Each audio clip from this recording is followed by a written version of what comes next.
people of the internet, Merry Christmas, Merry Winter Solstice, Merry whatever you're celebrating tonight. Thanks for joining us so much. Jim is in the house. OG Atheist Edge. Welcome. What up? Welcome back. Thank you. Thank you. How dare I? It feels like I never left sometimes. All right, so I just told Maya has a segment prior to us, and they're still saying their goodbyes, so we're probably not going to. They'll start migrating over. But what was I going to say? Oh, just keep them in the green room for like 5 minutes if they want. The join link is in the description section. It's a party. It's an open mic. But Kaz, man, how's the Christmas been going? Man, it's been hectic. I woke up puking my guts out first thing in the morning, to be honest with you. What? Painful. Just for a minute, I had just woken up early, to get everything ready for the kids. So I made myself a cup of coffee, and just it all went bad. Oh, is it better now? Oh yeah, it was right as rain. As soon as I was done getting it all out of my system, something from last night or the coffee itself, I don't know, but it just triggered it, and it was a bad start. But dude, it was good after that. We had a great time. How about you? We had a really bad cold snap on Wednesday, and we still don't have hot water. So we've been taking some cold showers since Wednesday. Other than that, I mean, the family, everyone's here. We don't have to get out of the house. Well, I went down to QT for some more beer. That's it, man. But we've just been hunkered in. We had friends and family coming over and visiting us, but we've been staying here. And I got some mushroom coffee that was awesome. I've never tried that before. Really? I really highly recommend it. If you're trying to kick if you still want some energy, it's got 6 different kinds of mushrooms in it, and it gives you the same energy, and you don't have to worry about the caffeine jitters. I got a foot mask. I got really bad calluses on my feet, so I got one of those. Yeah, they're like little plastic socks you put in, the cream shit. Yeah, those work great. I can't speak highly of those highly enough. They're awesome, really, and it's been awesome. Yeah, just a great time. Hell yeah. And so we saw each other face to face at the debate con in Dallas. That was what, last month or two? Well, that was more than a month ago, wasn't it? I don't think so. Was it? It was about a month ago. Yeah. So I finally got to meet Kaz face to face, and he was up there helping out with the debate con up in Dallas. And I mean, every big name you can think of was there, and I guess it went off. How did it end up going? It went off pretty good, I would say. Everything went off as planned. Every debate went off. There were no crazy technical difficulties. Nobody stormed the stage or anything like that. So I guess it went good. Awesome. But it was great to see you. I tell you what, it was great to make that video with you real quick. And even though we had some complaints about it, but it was still fun to do it. Well, how so? Oh, were we talking too loud in that back room? It was no. The person in the comments who pointed out that we didn't get the angles good. That's what I was referring to. Oh, the lighting. Yeah. I tried to fix that lighting like 15 different angles. I mean, that lens flare was going to happen regardless. And it's not like we're not going to do a short segment if we're face to face. Maybe for that was the first time, and maybe we're not going to see each other face to face again for another couple of years. Who knows? But yeah, it's not like we're not going to do a segment. Going outside, but it was so cold. Oh, dude. Wednesday, just this last Wednesday, way colder than that. I think it got down as low as 8 degrees. I took the dogs for a walk, and I didn't wear gloves, and we just went around the block, and I seriously, literally thought I was going to get frostbite. And I know this is people in Texas talking about how cold it is, and wherever you are right now, you're probably like nothing. Yeah, we're just not good down here. No, it's definitely worth. Is anyone in the green room yet? No, nobody's in the green room. But let's shout out some people that are in the chat. I see Maya Adkisson. Good to see you, Maya. You should join. You should click that link and come on in. That was the show right before us. I think that was Maya's show. Oh, yeah? Always great to see her again. Keep it going. Everybody loves Maya. And KCA. KCA, He lives Randy, here locally. see you. Does he live in Kitty, Texas? haven't talked to her since we used to do. Remember that Sherlock scan I used to do? It was a series that we did where we just look at random photos and we try to like guess things about people. And that was the last time Kitty was on this show. Oh yeah, she needs to come on then soon because I haven't had her yet on the show. Oh, dude, Oz she's awesome. Oh shoot, look, it's Oz. Let's let him in, huh? Oh, dude, Oh, Oz, Merry what Christmas, up? Oz. What up? What up? How's your Christmas been going? This is the officially the second year where I spend Christmas alone, and that's why I appreciate these streams and I come and hang out because that's what religion does. That's what religion does is you find your new family. So here we are. Wow, rock and I'm roll. sorry to hear that. And I know I just happened to. I was watching the last segment, and that really touched me right in the feels when you were talking about you were really praising Perp for starting this marathon, however many years ago, and how it helped you through a really tough time. Was it last year or the year before? You lost your mom, I think. Yeah. So last year was the first Christmas after my mom took her life. She committed suicide at the end of July that year, and that was the first Christmas that I lost, all contact with the religious part of my family. And the only, even this year, the only phone call that I received is from my dad, which was the only one that was not religious. But yeah, this shit's more important than I think people realize. I'm sorry for your loss. I honestly, I went through a similar thing where my family is all religious, in one flavor or another. And when my uncle committed suicide, it was a struggle, like being the only atheist in the room, and like honestly, I'm not gonna lie, like, if I'm being honest, like, I was a little jealous of, like, that they were so convinced that, he was in a better place and everything, whereas for me, it was bittersweet, like, he's not suffering anymore, but, like, yeah, like, it was hard, and we didn't have any of those, like, types of conversations because, like, I'm not gonna be that person, but, I mean, losing someone like that is not easy. Yeah, and not to just like take over the stream, but I will say that this is where they can say when I say the fundamentalist Christians can think we're the crazy ones as atheists because we don't believe in their God, but I have more peace in the loss than they do because according to their theology and their doctrine that they prescribe to, they think they know where she's at right now, right? Where I'm at peace because she had so many physical ailments and so many mental ailments. I'm at peace knowing that she doesn't have to fuck with that anymore. Absolutely. I'm at peace knowing that, and I'm like, you know what, Mom, good for you. And that sounds weird.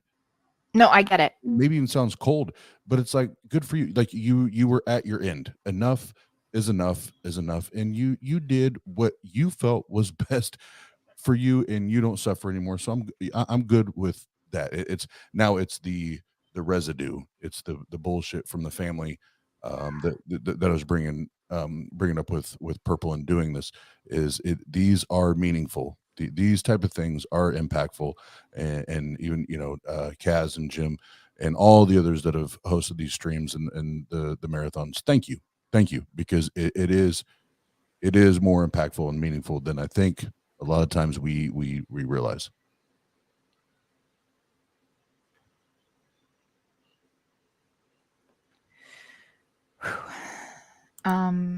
So how's everybody doing? Speckles here.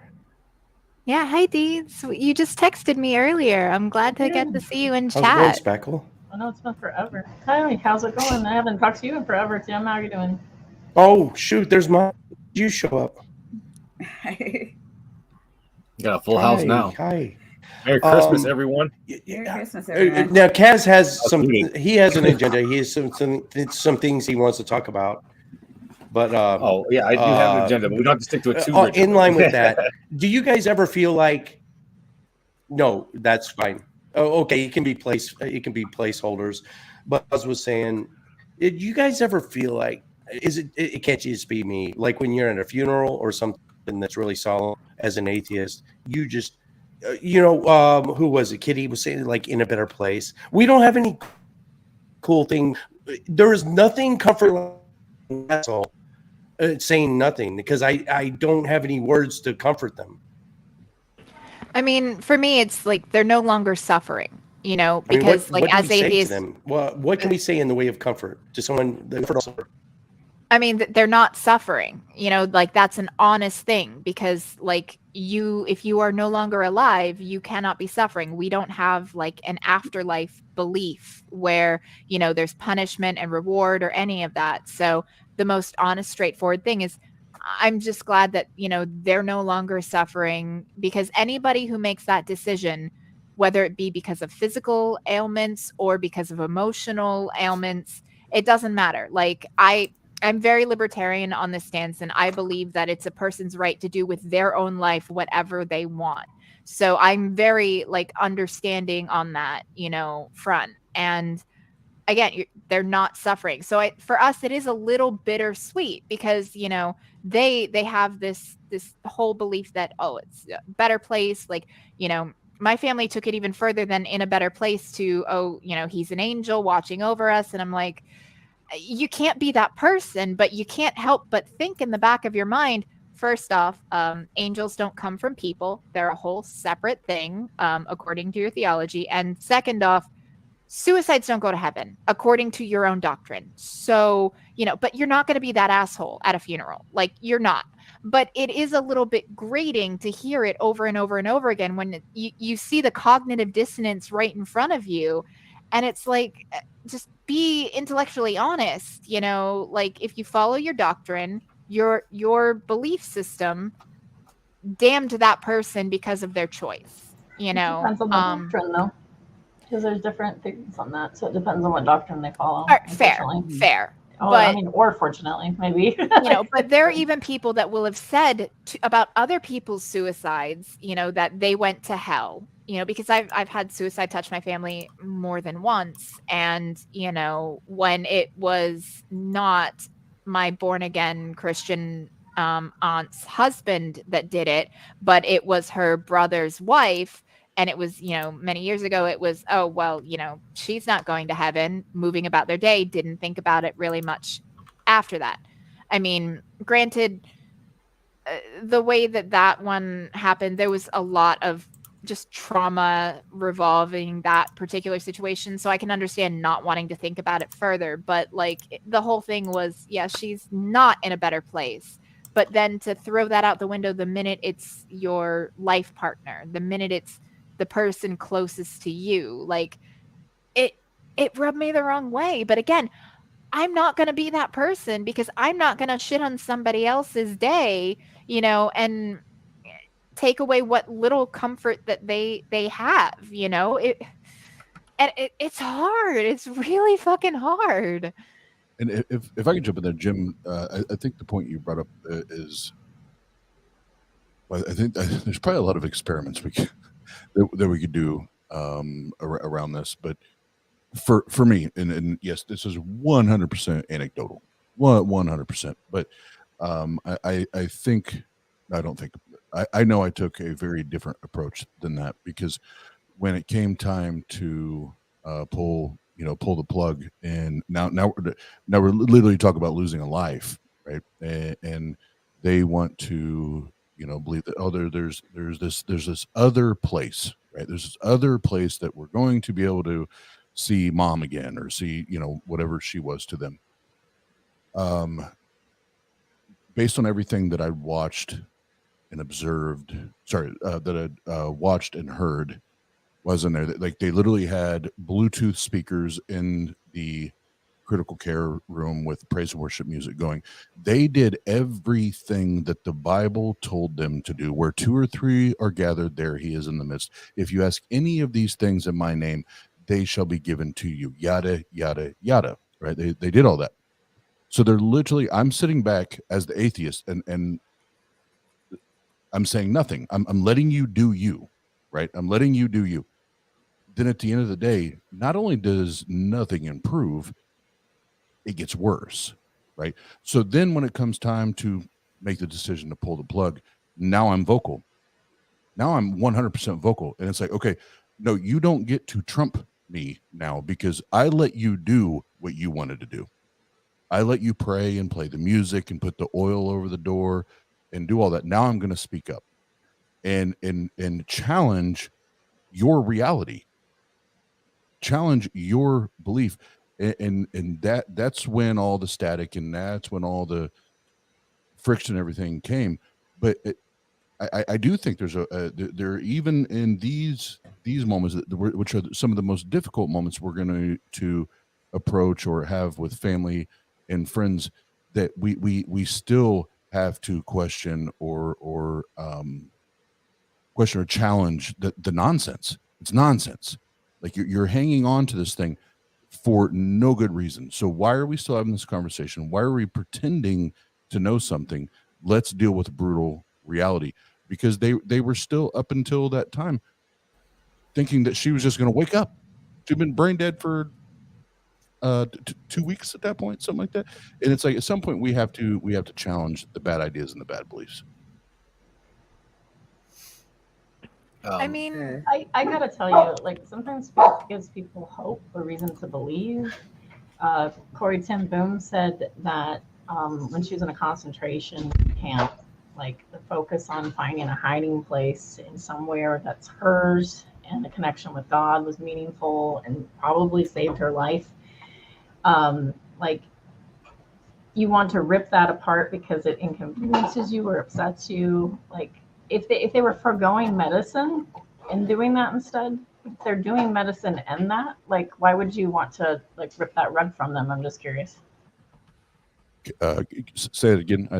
Why would you want to rip their hope away if they're not foregoing medicine, they're doing the medical treatment, stuff like that, and they're doing this? I'm just curious. Well, they want to, like as I stated, and if I wasn't clear, I'll be more clear when I say it this time. I sat back through the 2-3 weeks, whatever it was, that she was essentially brain dead, and it was just on a ventilator, and they're praying. I never said a word. I let them do their thing, and it wasn't up until the point where it's like, okay, this is not quality of life. Like now we have to start having different conversations, and they still wanted to hold on to this but God thing. At that point, yes, I was willing and did attempt to rip it out of their hands, because now we're talking about my mom not having a quality of life. Right? Okay, I would agree with that. Then they're invading that. Yeah. And honestly, I hate to say this because I have my own struggles in this area, and I know a lot of people in chat do as well. And there's people on Twitter that have expressed problems in this area. So I don't want to say like you do you. It's the best choice for you. Go ahead. I think most people should probably choose life, but if somebody's at the point where they opted out and you're keeping them alive and it is not good for them, like their quality of life is much, much worse than where they started, like that would be very much against their wishes, would it not? Like it would be incredibly against their wishes. Oh, absolutely. And my mom had I can't remember the terms now, but she had signed a DNR. Yes. Like do not resist it. Just let me go. Just let me be. And so she had signed off on that paperwork, and that's when I did speak. And like I said, it was 3 weeks. I gave them 3 weeks for their God to show up, and there was a time, and the theists, the Christians love hearing this part of my story. I think it was 2 or 3 days before we decided to pull the plug. I sat back on my patio, and I prayed. I was like, God, if you are out there, it's showtime. The lights are on. It's showtime. You right now, you can show up.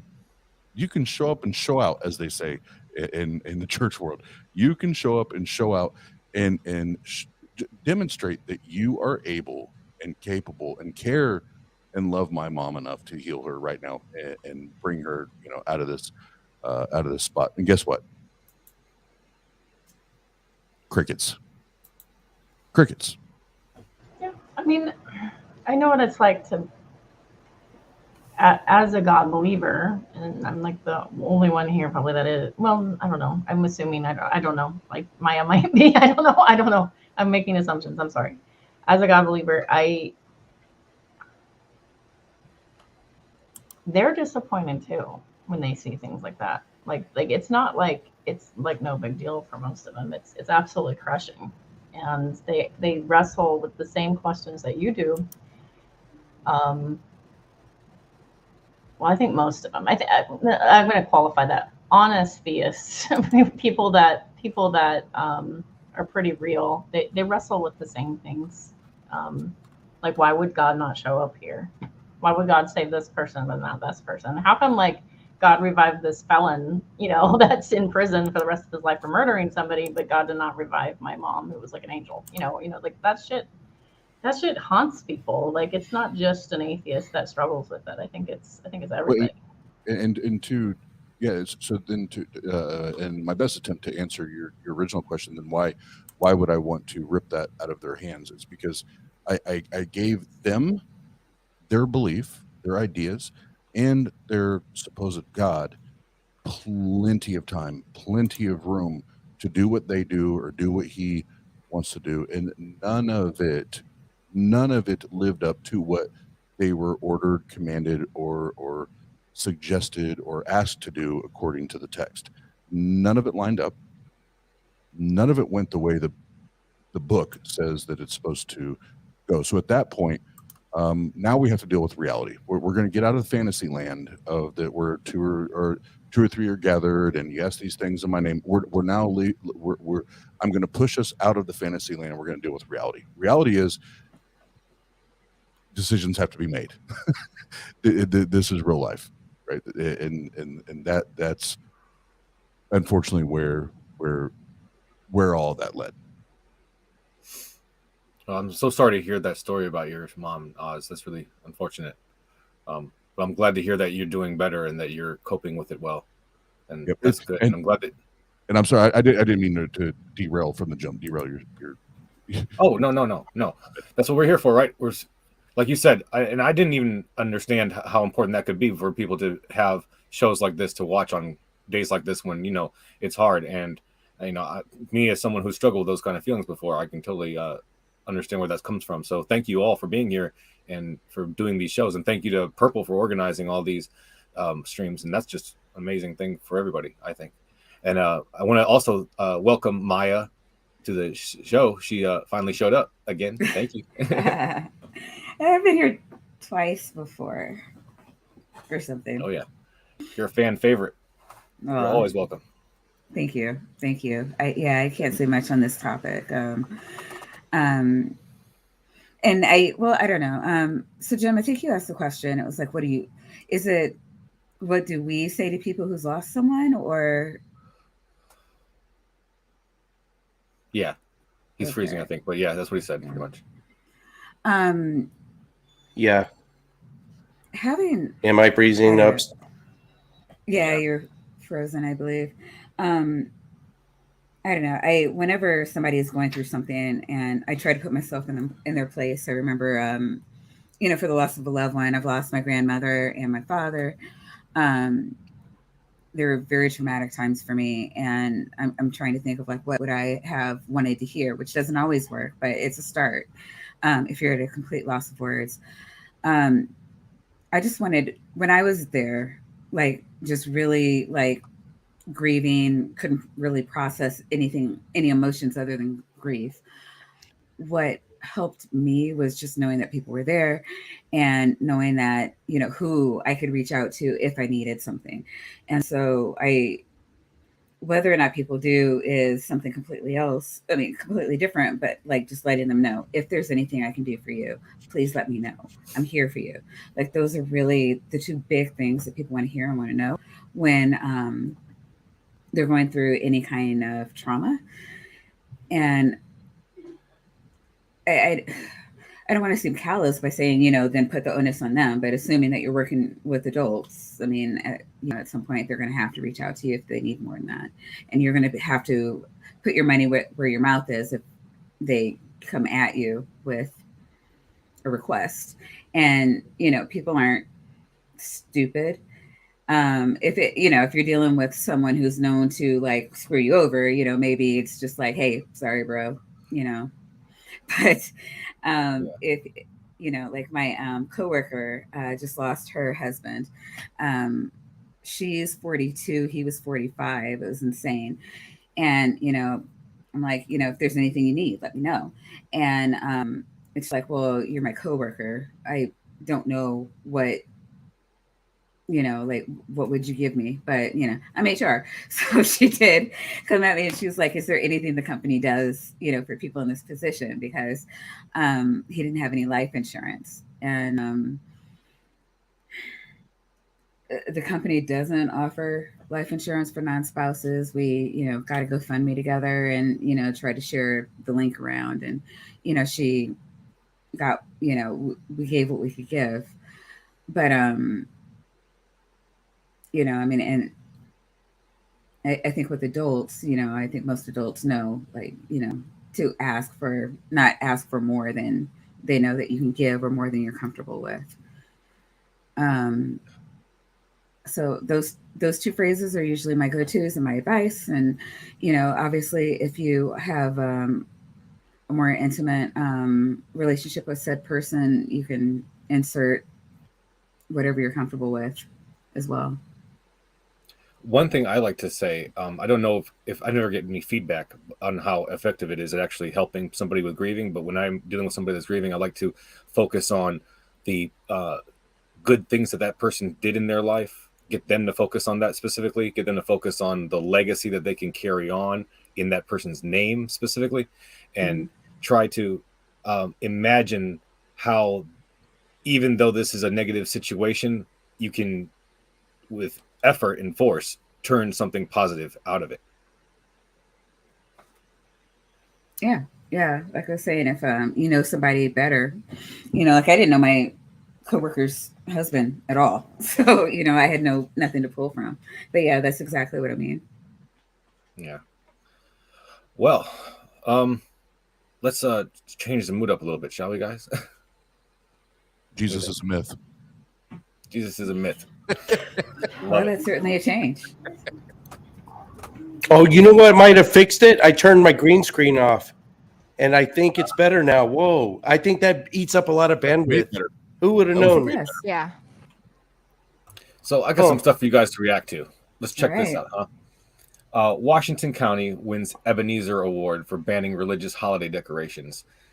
They're called the outrageous offender. They found this on a Fox News website for news, obviously. Was it Fox News' award? No, it's from. Okay, I'll show you. This here is the Beckett Religious Liberty for All organization. I did not have time to look into their background or anything.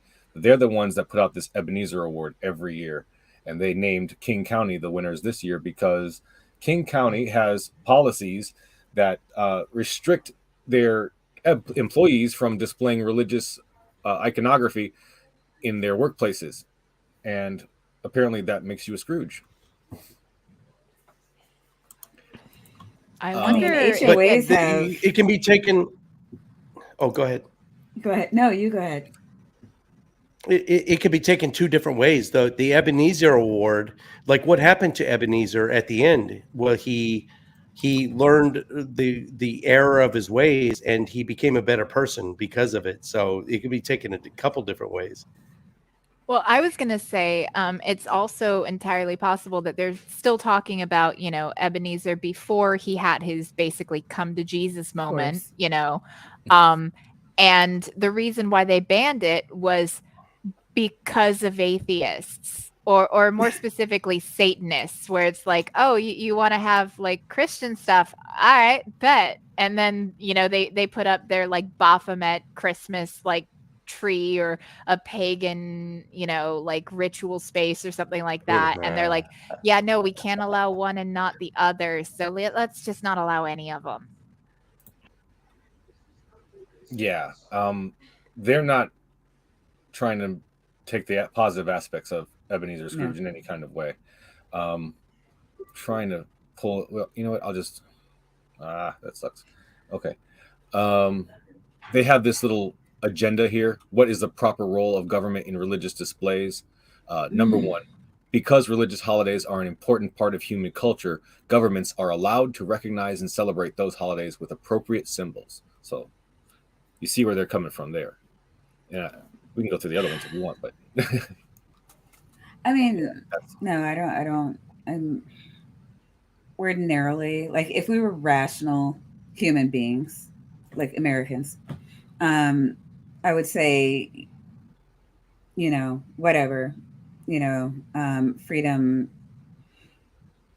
of religion. And, I have to say this at work again, as an HR manager, I'm always explaining that, religious tolerance is tolerating all religions. It doesn't mean that you can't wear your cross, or, that you can't, wear your, I don't know, Star of David. It means everybody gets to do everything. And we embrace differences in a loving way. But right now, I mean, everything's just, I feel like Christians are, it's not even that they just want to throw it in your face. They want to beat you over the head with her, not just the iconography, but like, you're a bad person if you don't subscribe to this. And I think if you're a government official, it's just like, you know what, I shouldn't know what your religion is. I just, yeah. God, I have so many things in my head, and I'm trying to get them all out. I mean, but no, like, I think we all live in America, so we know where I'm coming from. I think the government just needs to be like, you know what? It's Christmas. You can display Christmas things. Let's keep the religion out of it, because we're a fucking government. Yeah, I mean, I wish it was that easy, but I guess when you're a religious person in one of these organizations, you feel some kind of need to grab your mother's proselytize. God. Yeah. And the overturning of Roe emboldened them. And I think they're going to keep it. It made them braver to try to push their religious agenda. And it's going to just make them more emboldened to push what's the next on their chopping block? Probably gay marriage. And then maybe interracial marriage and birth control. They're going after birth control and gay marriage right now. Like hard. Kitty, they want to know if you have a channel. Yes, but I'm not making content right now. I have way too much on my plate. That's why I haven't really been around. But I do have a YouTube and a TikTok. I did more stuff on TikTok, but again, I haven't touched it since September, really, when my partner got injured at work, and like it's been a lot. Like it's been a rough couple of months. Oh wow, I'm so sorry to hear that. He's on the mend, which is good, but it's a process. Yes. So that issue, that award, they gave it to the Freedom from Religion Foundation last year, because of this display that they got put up in Iowa State Capitol, saying that it's a mockery of religion. And this is, can you see it, guys? Yeah. Okay. Winter solstice. There's no mockery here. It's just them clutching their pearls and fainting on their couch for no reason. Mm-hmm. It's rectally derived persecution. That's what I call it. They're clutching what? Jim, clutching the pearls. fainting on their couch. Clutching their pearls. They're clutching their pearls. Clutching the pearls. It's an old like post antebellum phrase when the Confederate troops wanted to come to a plantation and house their troops for a week or so, and the plantation owners would be like, "Oh, you can't." And they would clutch their pearls, and there was couches in the parlor designed for fainting on, where they just. I don't know why everyone fainted back then. I mean, have you ever seen a person faint? I mean, no one faints anymore. I actually have. I actually have, Don't and walk your I knees. rendered first aid. Oh wow. So. Oh yeah, you definitely did then. Yeah, no, she but cracked the back of her head open. You No, never seen a apparently in private the fallout antebellum formation? South, you had to walk into the parlor over to the fainting couch to have a good old fashioned Southern hissy fit. It was basically women who didn't have many rights kind of throwing their weight around in the only way they could. And the whole clutching the pearls, another thing, you see it nowadays in civility politics where it's my goodness, how could you possibly point out that this person is incredibly corrupt? And Joe Manchin's daughter, did this shady thing with the pharma company she worked for, and he gets kickbacks from there, and he didn't allow the bill to come for lower drug prices. And oh my goodness, like we can't have a Green New Deal or any change on our energy policy because he has so much money invested in his coal factory, so like you can't point out there's a conflict of interest there. How dare you, good sir? Like, Linda Pendleton probably got it right. Overly tight corsets back then. That's probably what did it. Okay, no. I'm actually gonna push back here on the corsetry thing and like the myth of the whole Jesus is a myth. corsetry thing. Jesus. Yes, Jesus is a myth too, and so is corsetry being an issue. The reason why Hollywood stars complain about the corsets is because Hollywood costumes are made at a very quick pace. For an actual corset like you would wear back in the time, it would be made specifically to your measurements, and there is a breaking in period where it conforms more to your body. It will be a bit uncomfortable in the beginning, but not to the fainting levels. A well-fitted corset is wonderful. Like washerwomen, people who did laundry, people who worked out in fields, they all wore corsets because it supported the back and it supported the breasts because they didn't have bras back then. That's what your main structure supporting you. Also, when you had those big heavy gowns, the weight of, it was putting it on your hips more because it was attaching to the corset. And so it is actually a very supportive structure. And we use modern day corsets for some people with scoliosis because it allows them, not only better posture, but better support of, their backs and spines. And corsets, when properly fitted and broken in, are incredibly comfortable. Like, you're not going to say shoes are terrible because you got to break in a new pair of shoes or you might get blisters in the beginning. Same basic thing with a corset. The reason that whole thing was started was because you had mantua makers, which were women who made gowns, like they did draping of gowns, where tailoring was done by men, and women started making the corsets, and corsetry was actually dominated by women making garments for other women, and men were like, can't have that shit. So like I am interested in fashion history and sewing and stuff like that. So like this is one where I will throw down on that one. No, I mean, no, you're right. You're 100% right.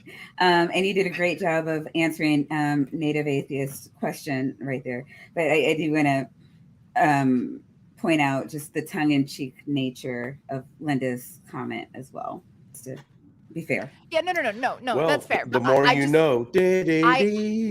I very much like, this is something that you see it circulating constantly where people are like, oh, the corsets, like that's why they're fainting. No, it was hysterical. No, yeah, no. Like, I mean, no, you're right. You're absolutely right. Little bitches. Like, I think she was just like kind of. It was the only time I see him now is at the Renaissance Festival, and they all. I think they do it just to hang their shit out because I mean, there's very little left to the imagination. That's what I thought they were here. for. I have one literally right here. As I said, this all started simply because I wanted to turn my radio voice on and say, clutching your pearls. Again, sorry, and don't take my Thanks, animation. or Okay. us, guys. I was very animated in my response to this. It has nothing to do with the person who made the comment or anything like that. It is very much just, this is a myth that keeps getting perpetuated online over and over. And so whenever I get the chance, like, it doesn't come up all the time. So when I get the chance, I'm going to pounce on it, to correct misinformation. Kitty, and I feel you. That's how I am with the Jesus myth. I'm the same way. I'm like, why do you guys keep espousing this Jesus character? It's a myth. Uh-huh. Yeah. Oh, can I redirect it back to Kaz's original thought though? Yes. In Austin, there was lots of displays, and Judaism got involved, and there was even a Watchtower. What are they? JWs, the Jehovah's Witness? Is that Watchtower?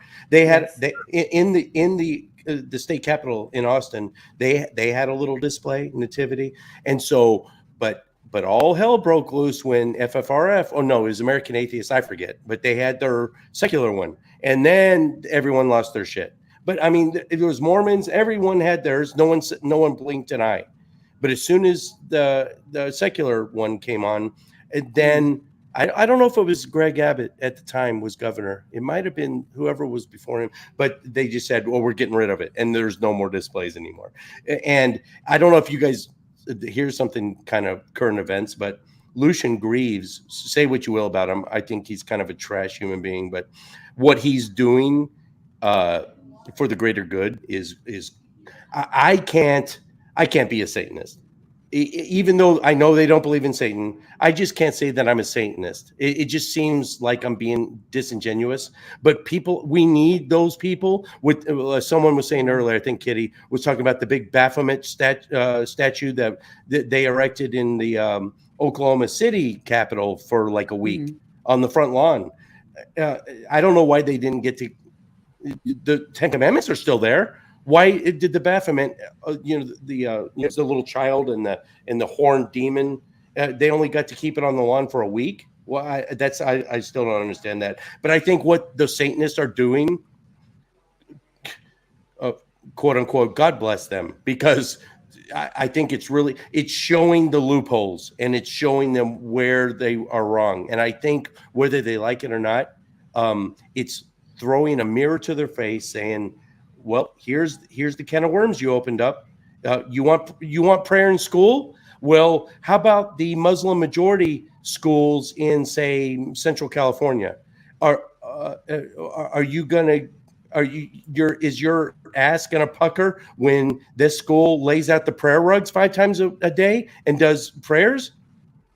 This is the type of the hornet's nest that they're kicking, and it, the Satanists, I think, are making them realize that they're perpetuating, they're acting out a reductio ad absurdum for them to show what the fallacy of their own thinking.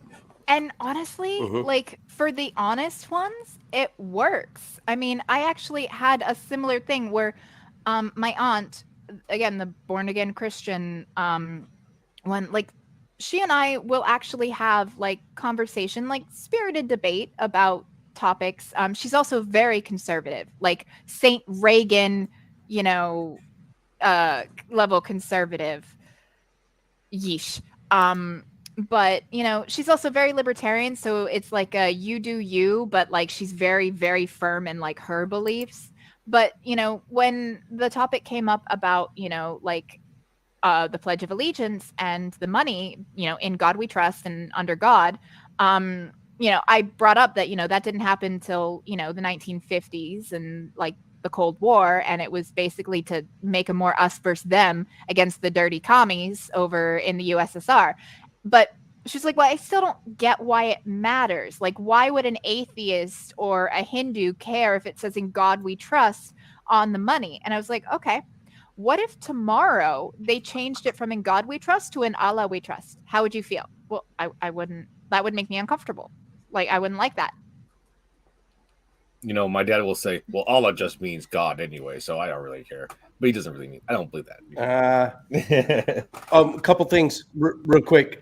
David Worley, did someone say fallacy? That's good because he, for those of you that don't know David Worley, I wouldn't call him an OG atheist. I mean, he's not the original old school like Bionic Dance and non-stamp collector, but he's been around a while. And this is the first I've seen him in forever. But he wrote a book on logical fallacy, so that's why he's saying that. So also, which reminds me, Purple just got in. If you look in the Kaz, correct me if I'm wrong. In the description section of this video is the join link, right? So yeah, I would love to see David Worley in here. I would love to see Purple in here. Okay, that's all I got. Oh yeah, and one more thing is Native Atheist sent us a super chat for $20. So thank you so much, Native Atheist. We really appreciate that. That is awesome, really awesome. Merry Christmas. And real quick, y'all, I'm gonna sign off. Jenna just wrapped up her Christmas dinner, whatever, with her family. So I'm gonna go connect with her and hang out with her. But again, Purple, thank you for organizing all this, and every fucking body that's hosted these. Thank you. It means more than you know. So I love y'all. Yeah. Sending love. Say hi to Jennifer. And be well, Oz. Thanks, okay? Oz. Oh yeah, appreciate y'all. No, guys. Hello, Purple. Purple's here. I missed your face. How much bitch you? Yeah, well, as we How much coffee have you had? I see her on every live stream that she put together. It's like keeping this thing glued together. You couldn't have gotten much sleep. Actually, I surprisingly got about 6.5 hours with only waking up once, which for me that's like the best sleep I've had all year. I wasn't, normally I wake up after 2-3 hours, so I didn't bother to set an alarm, and I missed a couple of streams. So I'm glad you got the sleep. We were fine. You needed to sleep. All total, I've gotten 8 hours sleep for the last 3 days, which is better than average for me. Damn. You okay? Dude, yeah, Jesus. Like I say, I'm used to it. Yeah. When's the final? So tomorrow it's all day as well, right? No, we wrap up at 5 a.m. 5 a.m. Okay. Oh, okay. Yep. Yeah, 5 a.m. Well, hats off to you. It seems to be going great. 5 a.m. is midnight Central, at the right? International Dateline. Yeah. Central. So it'd be 6 a.m. for us on the East For Coast. we got 8 hours to go here. Burn the candle. David Worley says he's at the. David Worley says it's 3 a.m. there in the UK right now, and he's got terminal man flu.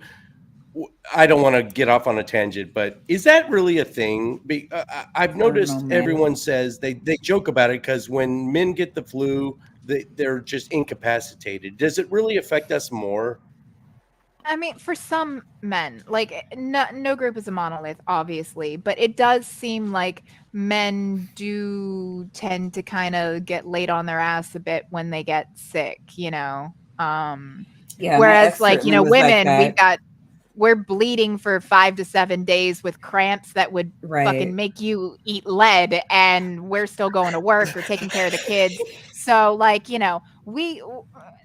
it's apples to oranges, but some men take it like a champ, others not so much. It doesn't say anything about the individual man. Everyone handles things differently. I get sick like once a year where I'm just like, I can't move. Maybe a little less. No, my husband was like that. Every time he got the flu, he just stayed in bed. I'm over here ordering food, and last time I had the flu, I was doing an interview for another job. I was just like, all right, and he's trying to get him out of bed so he used the bathroom. I'm like, I'm not giving you a catheter, god damn it, move.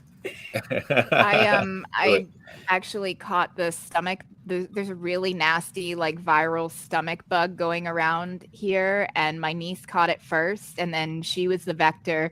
Her mom, my mom, and me all got sick on the same day.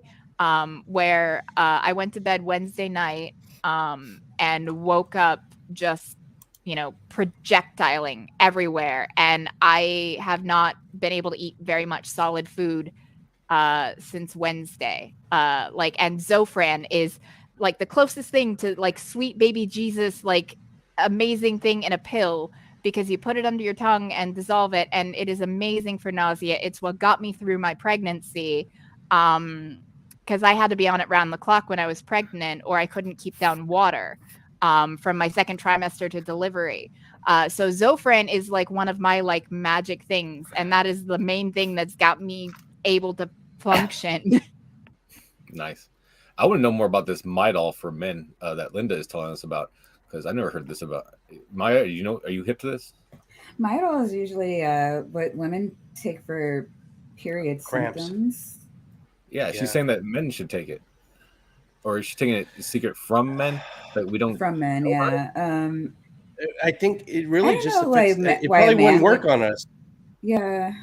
It's really just for the uterus, isn't it? See, Well, I no, don't it's even know. basically just like aspirin and ibuprofen. Like it's not anything like super major. It's just OTC like pain medication essentially. Yeah, it's pain medication. I don't know like if it specifically targets the uterus, but if you're feeling particularly girly, it really, I mean, for me, it was a miracle drug.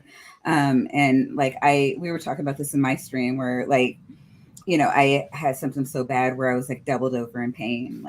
My doctor put me on birth control meds at around 16 or 17, just to like keep me regulated because, I don't know, periods. That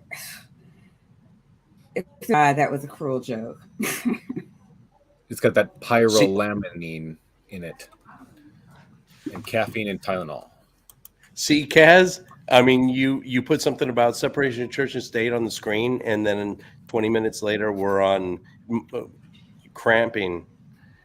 That's how. Do you have anything else queued like, up? there's no way to get away. Like, if you ask about Midol, cramping is coming into the conversation. Like, it just is. That's true. Do you have anything else queued up? Does it? Yeah. Do we have another article?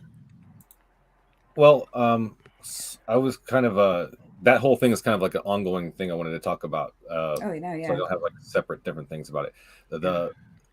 That picture that I showed, that was not one of the things that they won the Ebenezer Screws Foundation Ebenezer Screws Award for. That was just another display that they put up. But they won the Scrooge for this year was for the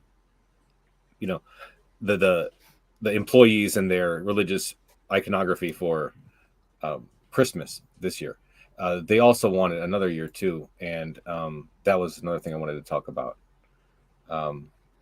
The American Humanist Association this is how they described it. They said the American Humanist Association attempted to prevent schools from providing assistance to disadvantaged children.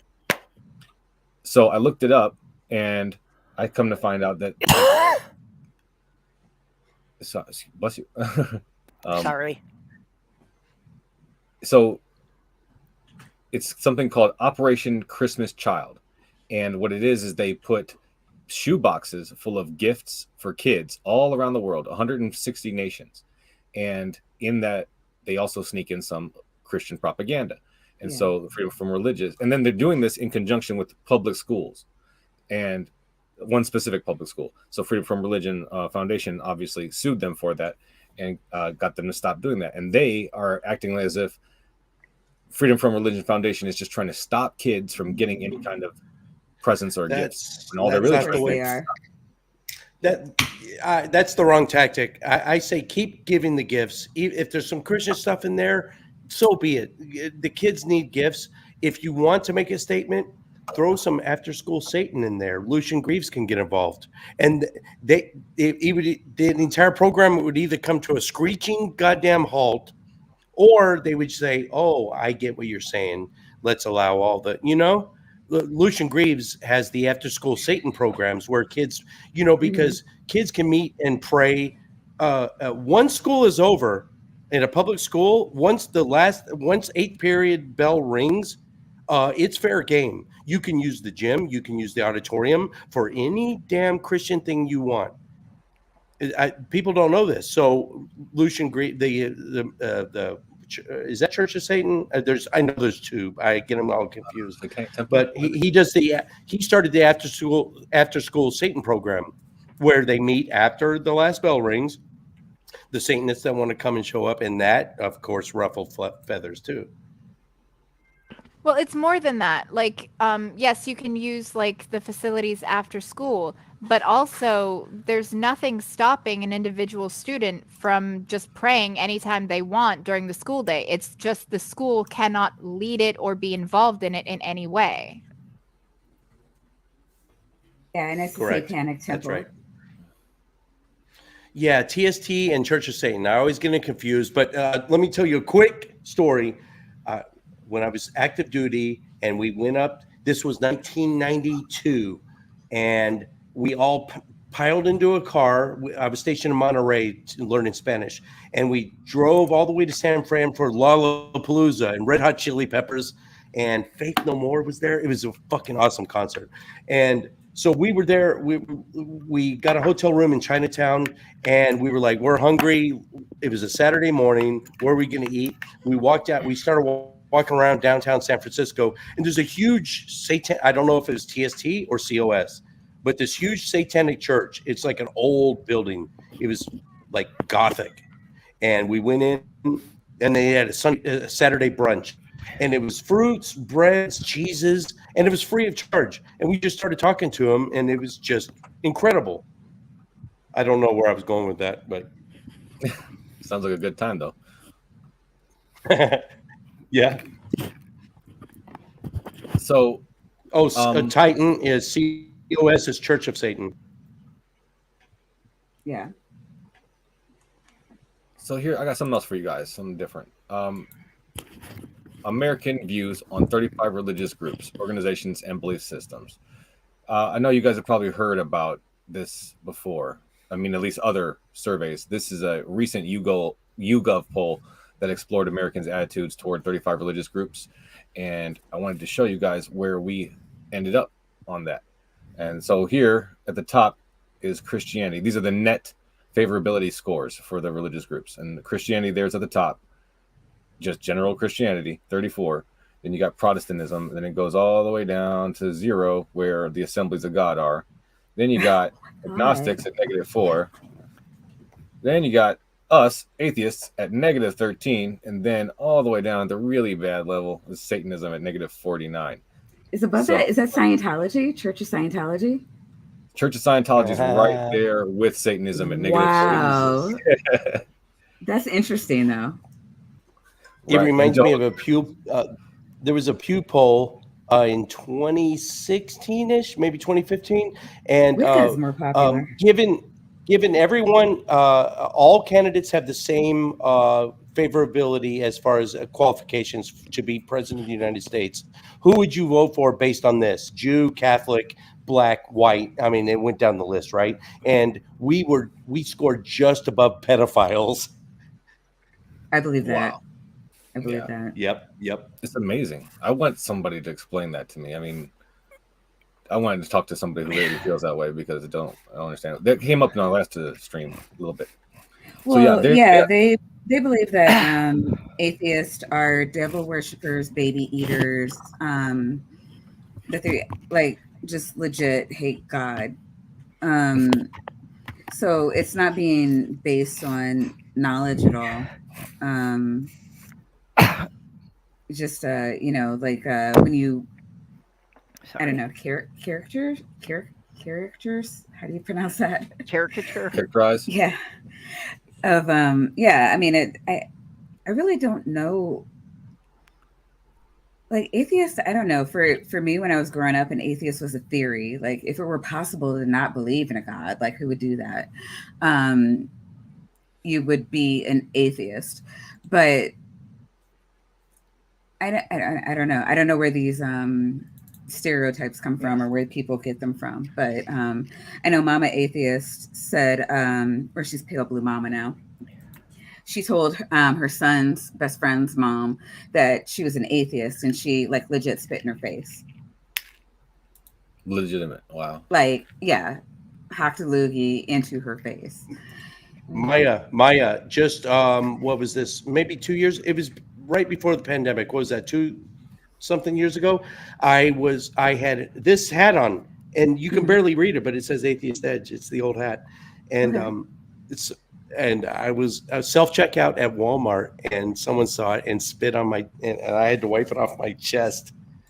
Oh, I had a Darwin. The decal is the hard decal, the Darwin fish on my bumper, and someone had broken that off, pulled it off, broke it, and set it back on my bumper, and left me a little nasty hate letter on the windshield.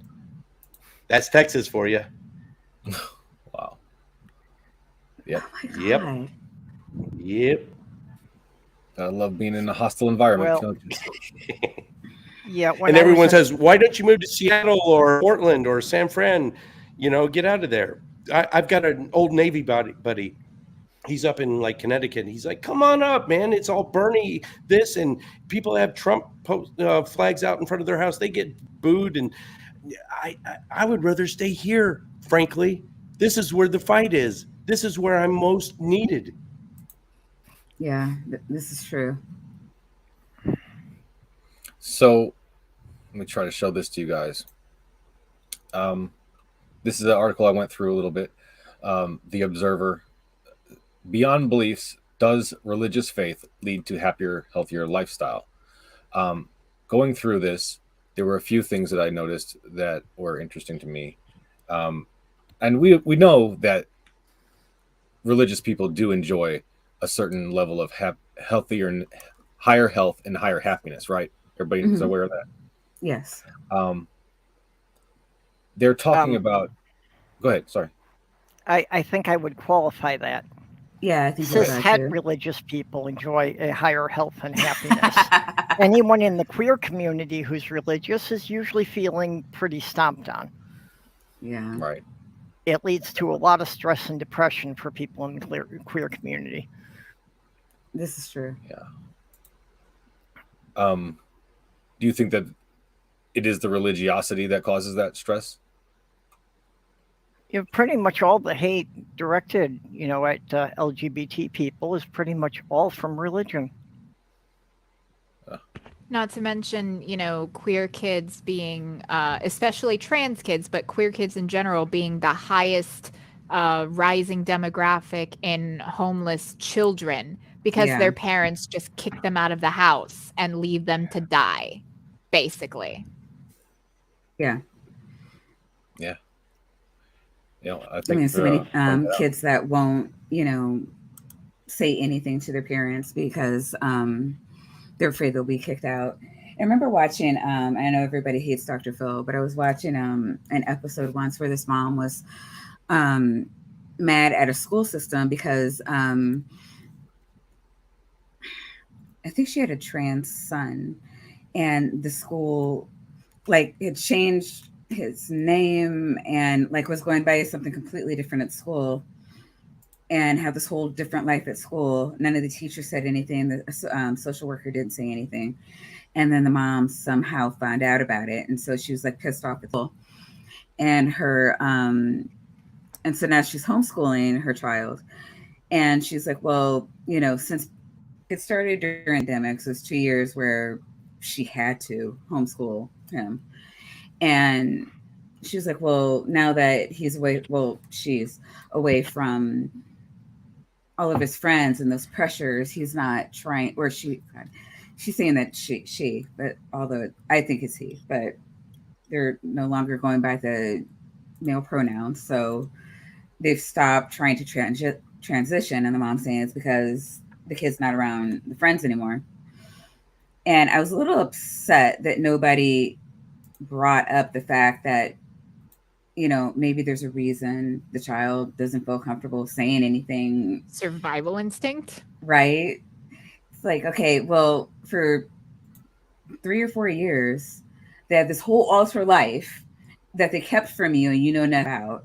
And so you think that now that they're home all the time and they no longer talk about it or no longer do any of the things that means they're not trying to transition anymore. And I'm like, I really do think the mom's needs to prepare for a rude awakening once the child turns 18 or is old enough to provide for themselves and can get out. But the mom has convinced herself that that means that the kids were a negative influence and the child was only doing all the things to fit in, which makes no sense to me.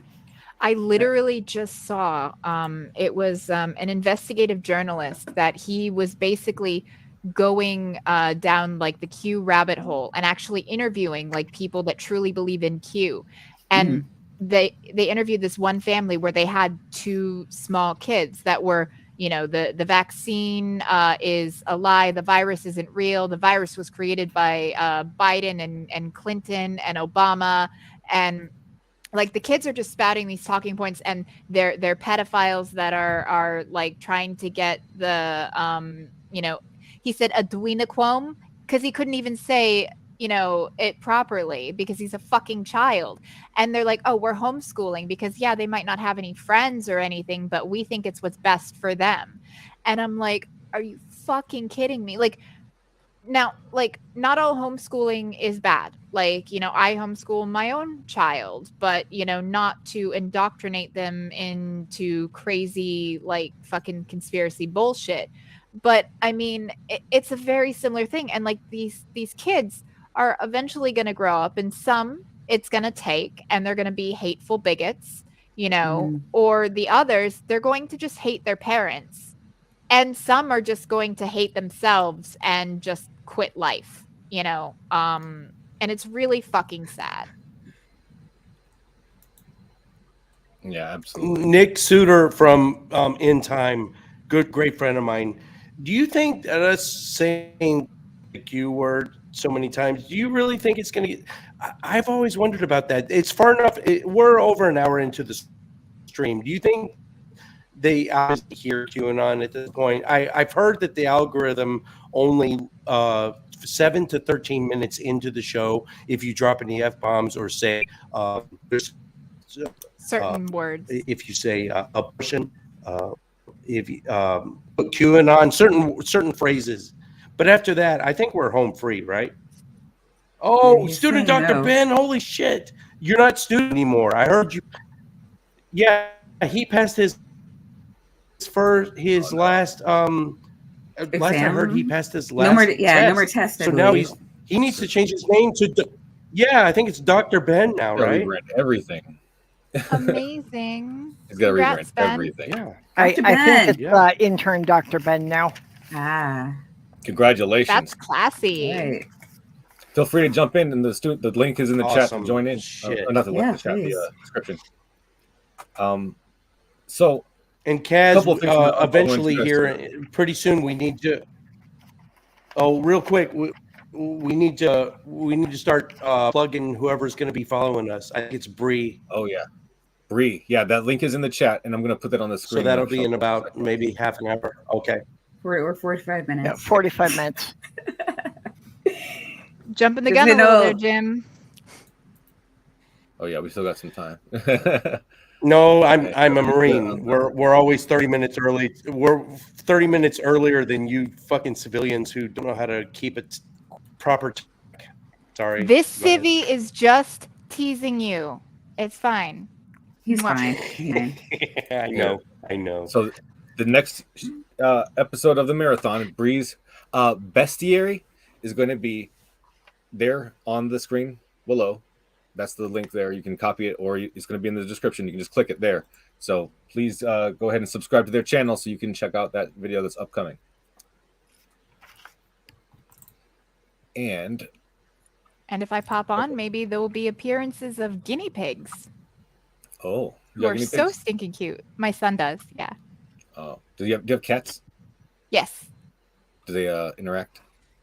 Well, actually, when the guinea pigs' cages are being cleaned, they have a little thing that they'll run around on the floor, and the cats will just kind of like look at them and sniff at them. But the cats are old, and like they're just like it's a thing. Like we have a dog too, and the dog just will go up and like sniff at the guinea pig, but it doesn't like, you know, she doesn't do anything to harm them. Like, but they're not obviously not left alone together because I'm not looking to like tempt fate. But anytime like they've gone near them, like with me right there, there's never been an issue. Nice. That's pretty My cool. sister used to have gerbils, and one of the cats went up and pressed her face right against the screen of the cage. And one of the gerbils casually walked up, looked her in the eye, and bit her nose. She never went near him again. Dang. Drew blood? Yeah. Oh. I mean, they're Nice. rodents. They have very sharp teeth that never stop growing. Yeah. We have 2 dogs and we have 2 cats, and the cats act just like rodents. In my opinion. They're always sneaking around and getting through things. I think that you got them cornered. You don't. But anyways. I'm still not sure if I've ut a cat or a What dog were in you a cat putting up on suit. the screen, Kaz? Sorry? I didn't catch that. Oh, is Jim frozen again? What were you going to put on the screen? I thought you had something that's queued up. Oh, I'm frozen. Nope, nothing else queued up. Honestly, I was just gonna keep talking about that issue if we wanted to. The beyond belief. Where'd we leave off? Separated in church and state? Just- Foundation so- beyond belief? Okay, yeah. So having a lower risk of depression, anxiety, and suicide, and a reduced cardiovascular disease and death from cancer. Those are the things that these studies that are cited in this article said are benefits of religiosity, of regular church attendance. This Dr. Laura Wallace of the University of Chicago examined obituaries of more than 1,000 people from across the U.S. looking at their religious affiliation. And she published her reports in 2018, and she marked out that people that live, that have faith marked out, had 5.6 years longer lifetime on average. And so I just wanted to go over a couple of the possible reasons for this that they described and see your guys' reaction to that. Studies show that churchgoers are indeed less likely to smoke, drink, take drugs, or practice unsafe sex than people who attend service regularly. So what do you guys think of that one? That is interesting to me, since red states have higher instances of teen pregnancies and STDs. And they watch more And porn. more and higher mortality in childbirth as well. They have higher mortality in higher childbirth. infant and maternal mortality rates. Yes. Higher rates of divorce obesity. rates. Higher divorce rates. Lower Higher IQ. higher, what do you call it? What do you call it when you, not neglect, but like abuse? God. Well, neglect and abuse rates. I don't know. Not But sure what to make is of it that. possible that this statement and those statements are true at the same time?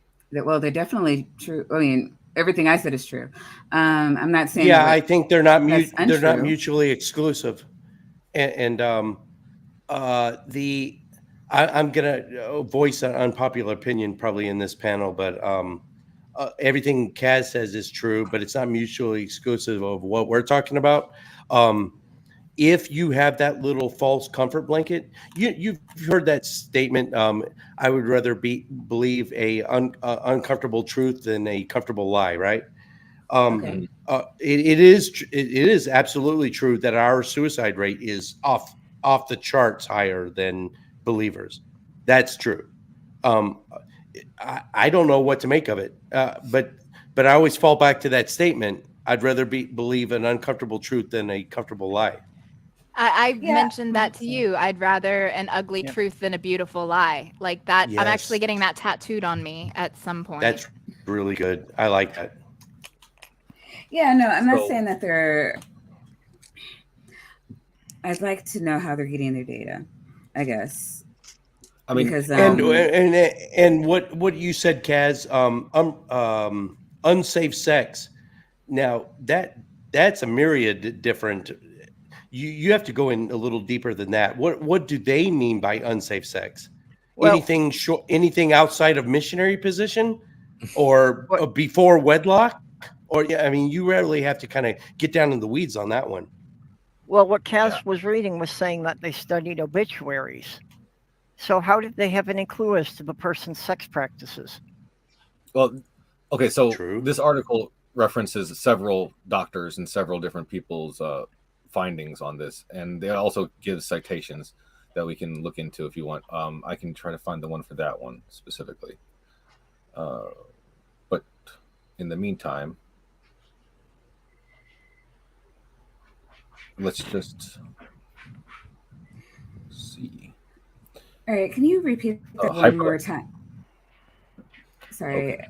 Sorry. just wanted to repeat it one more time. You said there's longer life, and what were the other claims? Okay. Hold on. Lower cases of cancer. Yeah. Higher 5 years of higher life expectancy, lower rates of cardiovascular disease and cancer, death from cancer, lower risk of depression, anxiety, and suicide. So these are all hyperlinked to studies. Mhm. Each of these claims. That one from here, let me just put this on the screen so you guys can see what I'm doing. Duh. Okay. So go back so you can see. Low risk of depression, anxiety, and suicide links to this. Sage journals is the relationship between spirituality, religiosity, and resilience, systematic review and meta-analysis. Mhm. Cardiovascular disease links to this one. Association of religious service attendance with mortality among women. Women. Okay. Let me know where you want me to stop. What do you want me to look at? No, like I was just, I'm wondering what the claims were. I mean, so, I saw a longevity increase of 5.6 years, right there. Yeah, that one, Laura, I believe, right? Dr. Laura Wallace. Yep. Does religion You know what? start off the grave? Yeah, I tend to agree with that as well. It doesn't mean stop being an atheist, because I think we're right. No. But if your little comfort blanket helps you live longer, well, have your little comfort blanket. well, no, I mean, there's something else that, I mean, it's a spurious connection. So, you know, like the suicide rates being higher among atheists. Well, yeah, they're probably for the same reasons that they're higher among trans, you know, or similar. I don't know. I mean, like Yeah. believing something, religion. I mean, I don't know. I mean, I guess one could say you could make the claim that religion is a big placebo and that only works positively, but I think that if you look into each of those claims, there's like a different reason that they're accessing the religion. And religion is where we get our social, where many people in America social support. Like my ex worked for a guy, all of who had this really successful business renovating homes, and at least half of his clients were through his church. So, I mean, there's a lot of like, there's a lot of resources that you have access to through the network. I don't know. I'd have to go through and read each of those articles separately. I mean, just the fact that we're like isolated people, as atheists, we're usually isolated from our families and from each other. Like all of us live in different cities, at least. Like, you need somebody in your corner to watch your back and kind of, you know, somebody tell you, hey, go to the doctor, go check that out, go, you know, take care of yourself. And community gives that to you. Yes. Well, and here's another thing, you know, like where an area where religion would not make you happier or healthier. And you see stories all the time of women staying with abusive husbands that are hurting them and the kids because marriage is forever. You don't get divorced. Like, I am really curious, like where they got the numbers for this, whether it was peer reviewed, like what factors were taken into account. Was it self-reporting or was it actually investigatively researched? You know, because some of this, like we know, like from other things where we actually see like posted numbers of like obesity rates, infant and maternal mortality rates, rates of teen pregnancies and STIs. We have all of that data. And then, this is new data, but it's not tracking. So one of them has to be wrong, but one of them's been studied for a long time, whereas this is making an assertion essentially, pulling from this data. So I would want to look more into this particular data because there does seem to be a conflict there. Because how can they be living longer and having happier, healthier lives if also in these states, it tends to be conservative people who are more religious, and they exist in red states where things are better or are worse, than in bluer states for the people, just in general.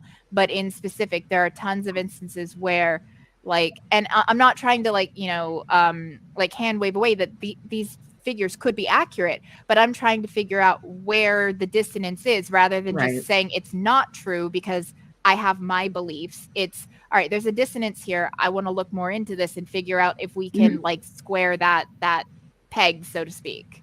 Yeah, I think if you highlight Von Rick's comment, Von Rick's saying that how did they know if somebody was really religious from their obituary, as that was probably written by people other than the one who died. Right. And it's like, yeah, even among us, how many of us, if we drop dead today, would our family say we were religious in the obituary? Oh no, my obituary would probably mention Christian in quite a few places.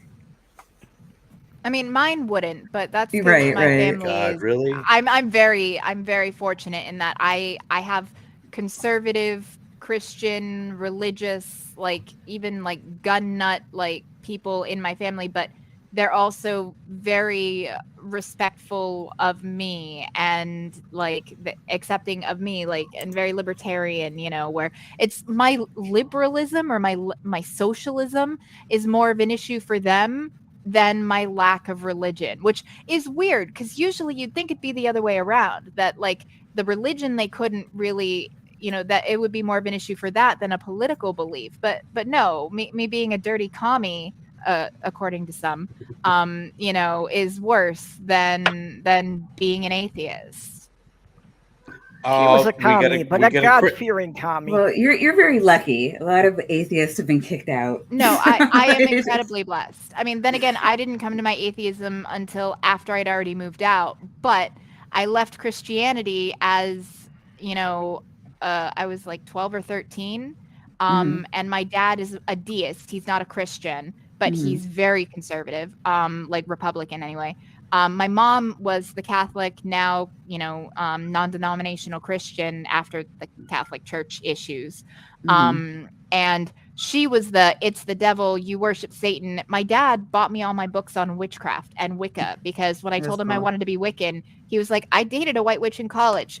Have at, I'll bring you to the lesbian witch shop down the street. We'll buy you your crystals and your herbs and your sage sticks and your books. Have at, you do you. My dad was very supportive in that regard. And as a queer person, I also there are some homophobic people in my family, but they're not you are evil and should be shunned. It's more just an ick factor where they're I don't want to see it, but I love you and respect you. When I came out to my dad, he was the one I came out to first because the religion thing worked well. So he was going to be the first one. He's and not to be crass or crude, you don't mind, right, Jim?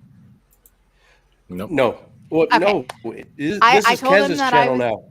Okay, sorry, but you don't mind. So I was I'm bisexual. And he was like, well, I like pussy. I get why you would too. And that was the end of the conversation. We went about our day. Wait. No issues. Yes, clutch them. I got two things. Sorry. Kitty, your dad sounds fucking awesome. And we're probably about the same age. So send me a DM. I want to friend him up. Second thing He's is not we have a online. believer in the chat. So just so you know, believer, you can the join link is in the description section. If you like, Yes. come to the Lion's Den. Yeah, Blessed Be comes in. I don't mind dropping out. I've had many a conversation with them. I mean, not really, not Do you mind talking, if I but say like something trying to about calm them down in the chat. But yeah, no, I understand my privilege and even my religious upbringing. Like, even in the early years, there wasn't really any religious trauma. Like, my family, my mom was Catholic, but we'd go to church maybe one Sunday a month. And there were certain things we weren't allowed, like no Ouija boards and stuff like that. But I was allowed to read Harry Potter.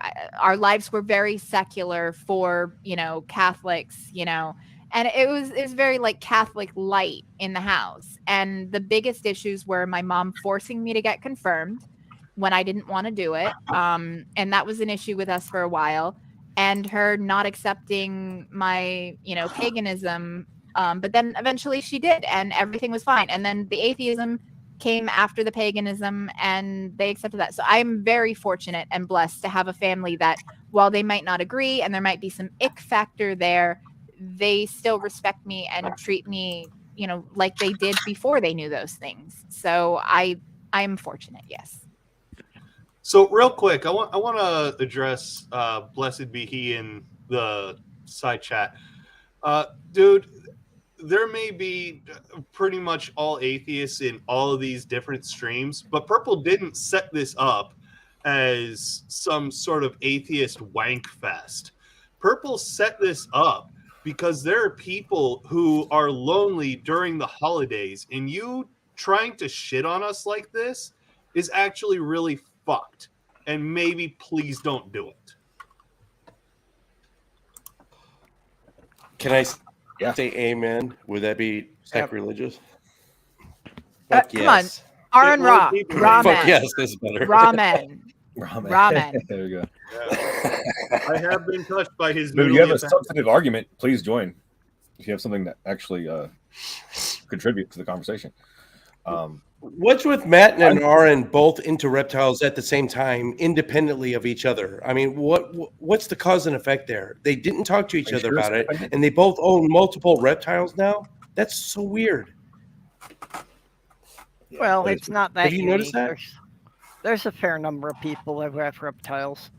This is Texas. It's a little bit less weird. Yeah, here I than guess so. everywhere else. Yeah. We have any snake wranglers in the panel here? Nobody? I have a snake, and I actually got to wrangle a 5-foot alligator once, like Steve Irwin style. That was fun. Shit. Oh my god. Don't wrangle any stingrays, though. One of these days, I'll tell that story. Like, if I come back and we have another hangout sometime soon, I'll tell the story. think I don't want to derail maybe now's the best. No, maybe now's the best time to tell that story. Okay, so it was here in Orlando, Florida, obviously.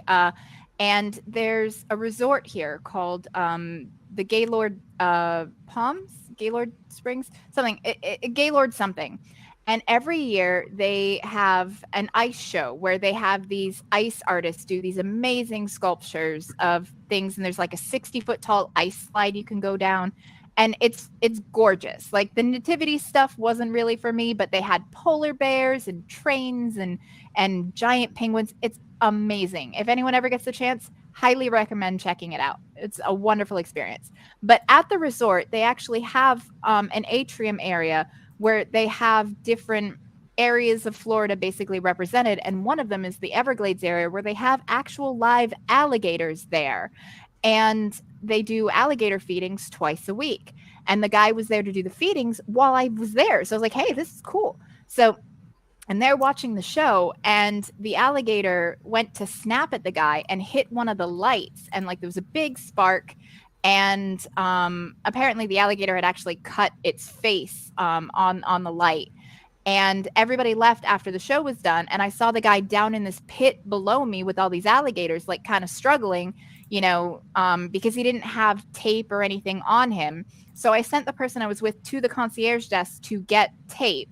And I always keep a bunch of scrunchies around my wrists. And the thing about alligators is, once their mouths are closed, they can't open them with a little bit of pressure. You can hold it closed with just one hand. But if it's open, you don't want your hand anywhere near there because they can crush it bad. So I took the scrunchies off my wrist and gave it to the guy as something. And he had to climb out of the pit, but he also had to get the gator out. So he was like, "Can you help me?" And I'm like, "Okay." So he was like, "All right, lean over." And he hands me this alligator that it was about 5 feet long. It was very heavy, very heavy. And I almost fell in, which was not fun. But then I pull him out, and then I'm trying to do a Steve Irwin impersonation where I get it down to the ground, and I'm like, all right, my shins are on his back legs, my forearms on his front legs. I don't trust the scrunchie, so I'm gonna hold here, and I got my feet holding at the base of the tail, so I'm just laying on top of this thing, waiting for the guy to climb up the thing and come out, and then wrap it with the tape. And the gator was getting big anyway, so they were going to be taking it to Gatorland because there's actually an alligator preserve essentially here that has fucking million gators or something. It's insane. So they actually let me name him, and I named him Sparky because of the sparks when he hit the light. But yeah, I actually got to Steve Irwin an alligator. Welcome to Florida. Nice, and you're still alive too. That's awesome. I mean, to be fair, there was minimal risk because, again, his mouth had already been closed by the professional.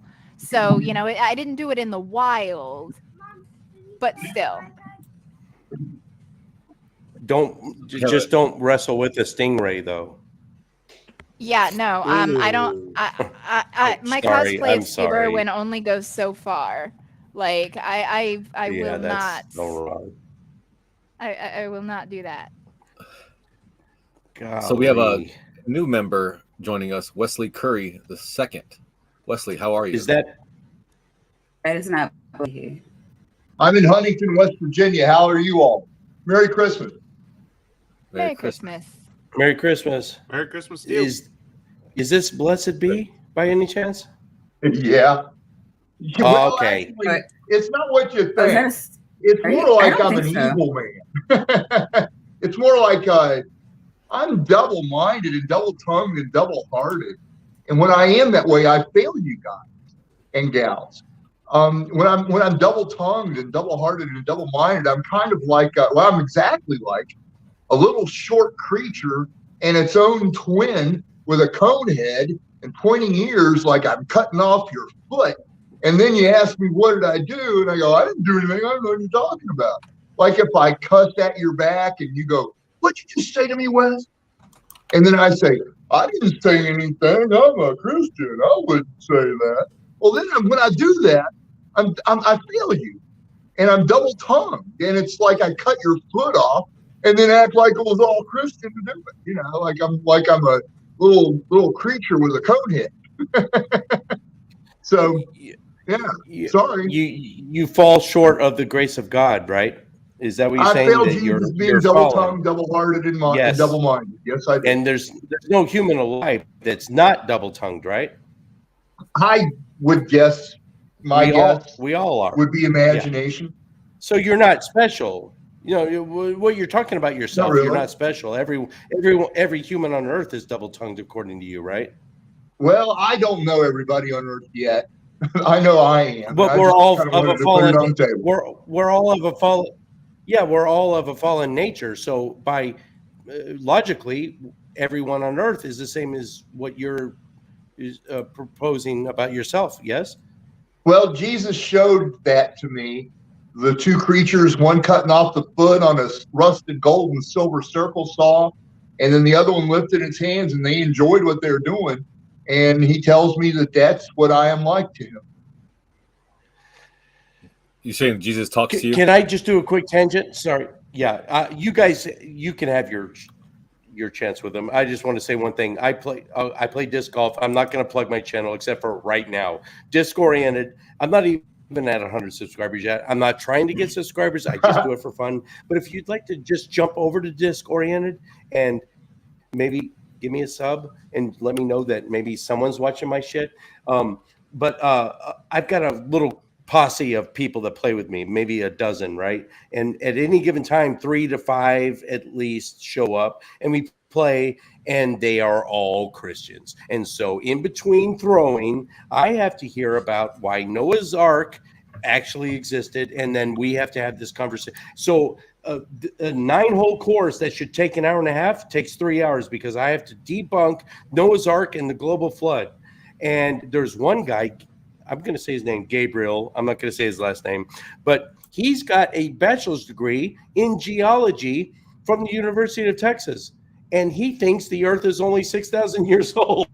I mean, that says a lot about the University of Texas. I know for a fact, well, no, it's a prestigious school. How he got his degree, I have no idea. I tell him, you had to have learned about radiometric dating, not just carbon-12 and carbon-14, but the argon, potassium, and the dozen other different ways of dating rocks. You had to have. Did your professors, did they have a field day with you? How the hell did you graduate? Okay, so that's a long tangent. You guys can talk to him whatever you want. I was going to ask him if he's young or if he thinks the earth is only 6,000 to 10,000 years old. Well, I read that foot getting cut off in scripture in James chapter 5. Your gold and silver is cankered, and the rust of them shall be a witness against you, and shall eat your flesh as it were like unto fire. You have heaped treasures for the last day. And the treasures is the people that were in the square pit.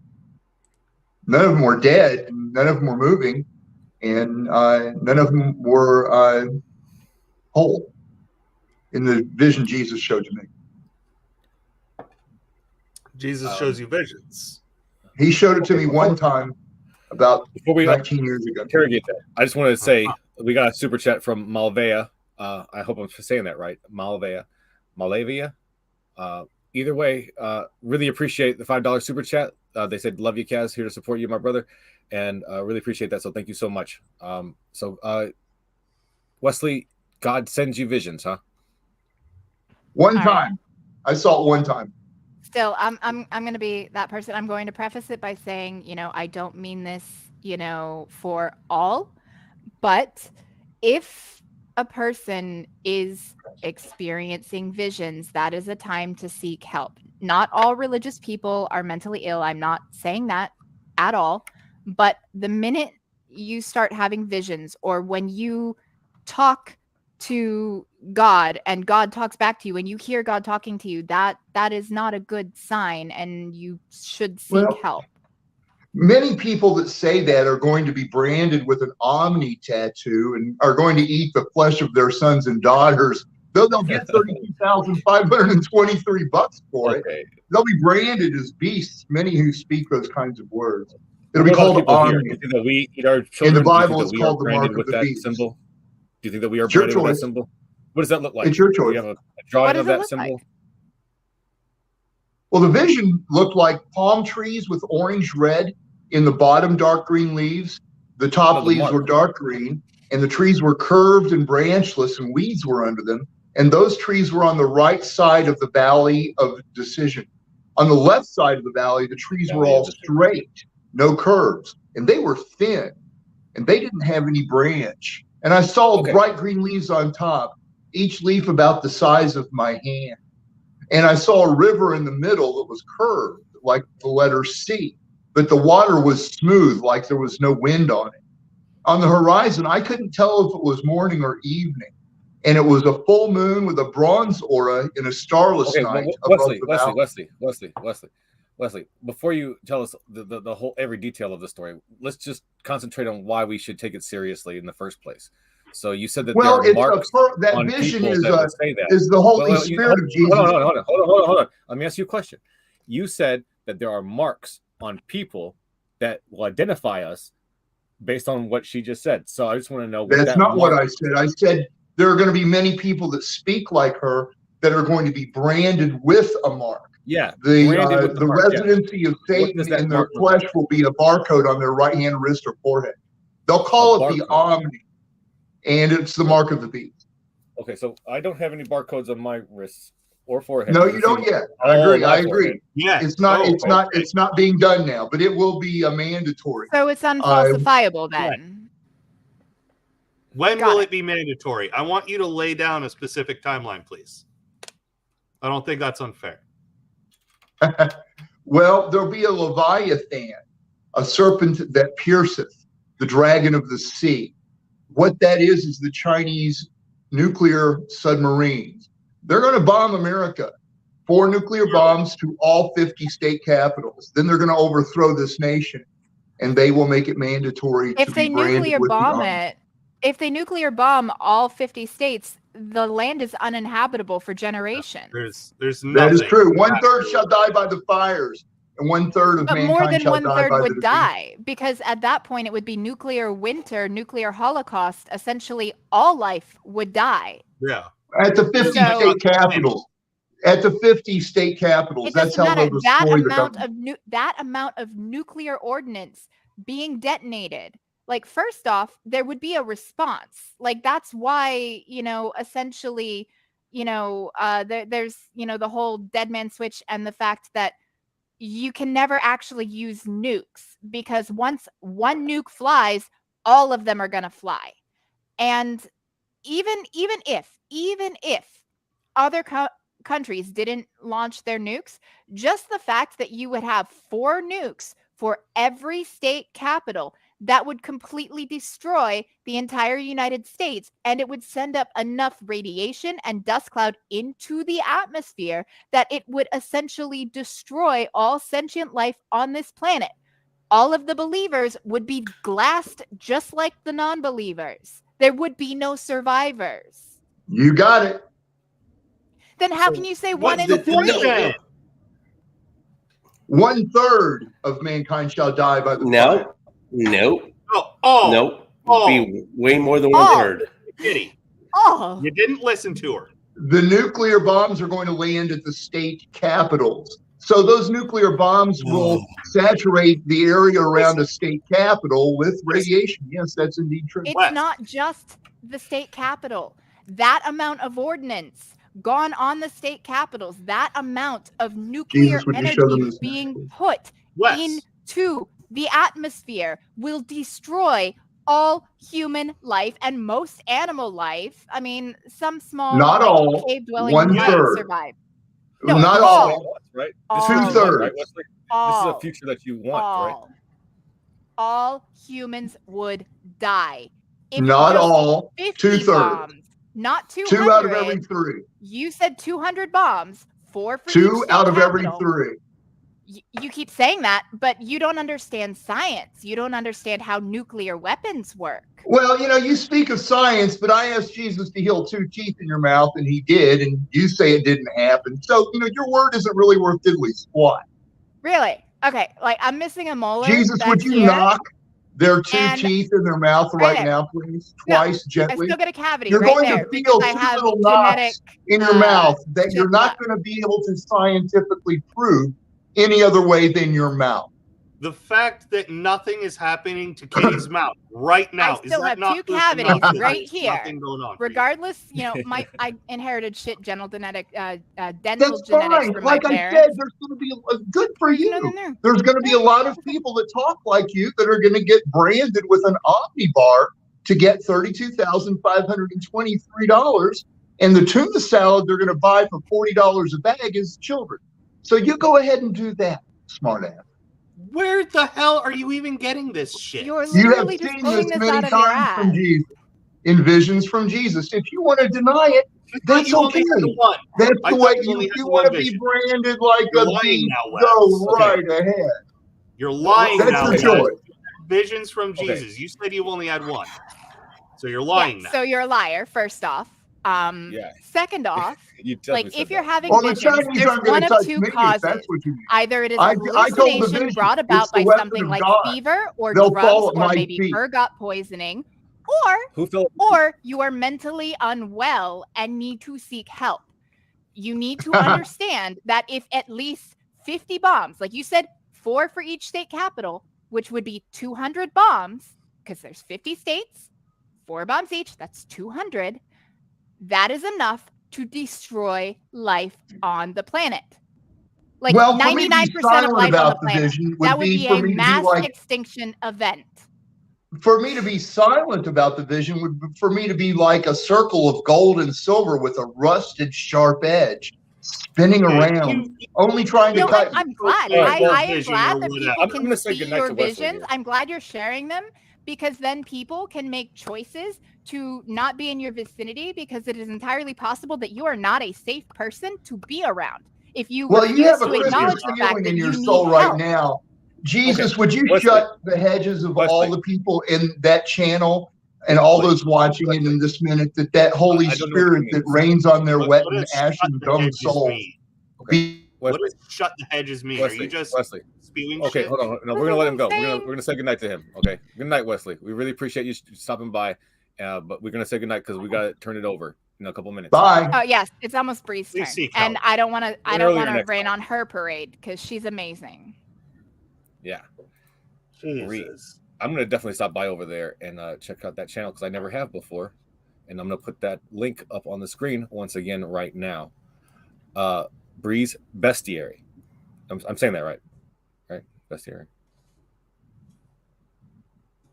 Anybody? No. Yeah, help me out. I mean, Yeah, that's right. I just put it in the private chat too. Okay. Okay, we got 7 minutes left. Can we go around the horn and do some plugs? Whew. Sorry about that. I got a little heated there, but like my No, bullshit Kitty, meter that was fucking. Oh, that was fucking magnificent. Oh my I god! broke my better than bullshit me, meter a Wesley. bit there. I was wanting to pump my fists.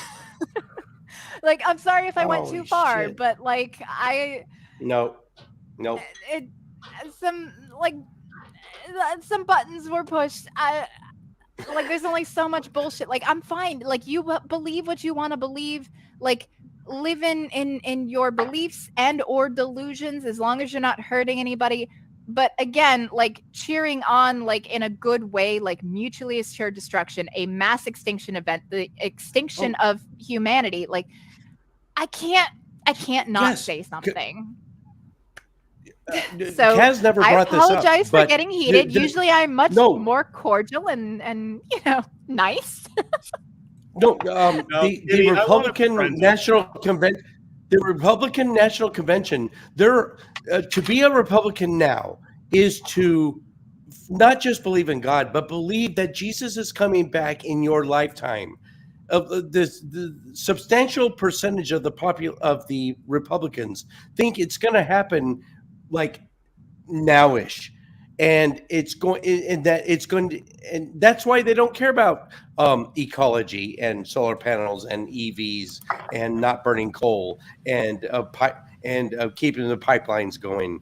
It all goes back to this fundamentalist belief. I have something to say because I'm still pissed because of that guy. Okay, so for all the people that believe that Jesus has been coming back since he supposedly died, he's just like your daddy that went to get cigarettes. He ain't coming back, son. Damn. Would it be weird if I said I loved you? I love her too. I did my little mic drop moment with my electronic cigarette. Like, I will pat myself on the back for that. But no, like that guy really pissed me off. Like, I'm not gonna. Yeah, he always pisses everybody off every time he comes into a stream. Honestly, like Maya's been on tons of streams. She's seen me on tons of streams. Like she knows I'm usually laid back, and even if I completely disagree with somebody, I will be cordial. Like I will, you know, do a back and forth. Like it's a banter. It's more of a debate or a spirited discussion. Like I don't get like up and like claws out. Like I don't think I ever have. Like I've been very passionate when I'm arguing my side, but I've never actually like gone for a person, like I don't think on any stream like that. So yeah, like you guys saw a side of me that you don't usually get to see. Yeah, West brings out the best in people. 4 minutes, Kaz. Plugs. Yeah. Let's go around let's see. Purple, let's start with you. You know, I do the same kind of thing every week on Wednesdays at noon and Thursdays at 10 p.m. That's about all I do now. Okay. Maya? Pretty sure last stream was the last one I'm doing this year, maybe. Next year, thinking of actually producing content and maybe doing some things with other streamers too. Okay, BM. But more to come. I'm BMillzebub, new to this particular group.